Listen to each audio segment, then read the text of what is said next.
Lui, c'est l'homme de verre. À cause d'une maladie congénitale, ses os se cassent comme du cristal. C'est pour cela que tous ces meubles sont molletonnés.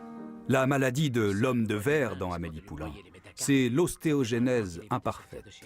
Et c'est avec elle que vit Khadija Chougui depuis 25 ans. Le moindre sursaut, je me fracturais. C'est rendu que même mes parents n'osaient pas me prendre dans leurs bras, mais à travers une planche pour pas me manipuler de travers. 15 ans de recherche dans les laboratoires de l'hôpital pour enfants de Montréal pourraient tout changer. René Saint-Arnaud s'intéresse au rôle de la vitamine D dans la réparation des os.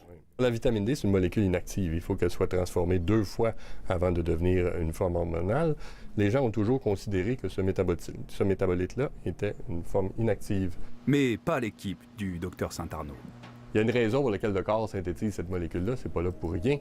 Et les résultats sur les souris sont très encourageants. La molécule accélère la consolidation d'une fracture et la rend plus efficace. Voici une réparation sans la molécule. On voit bien que la taille de cette structure-là est beaucoup plus petite et au même temps de réparation, la fracture n'a pas encore commencé à se réparer complètement. Et quand on sait qu'il y a près d'1 million de fractures chaque année au Canada et 10% qui guérissent mal, les applications pourraient être vastes. On peut penser à l'ostéoporose, par exemple, chez les patients âgés qui aussi ont une tendance à fracturer, et c'est toujours des fractures complexes. Et il y a plus complexe encore, comme la maladie de Khadija.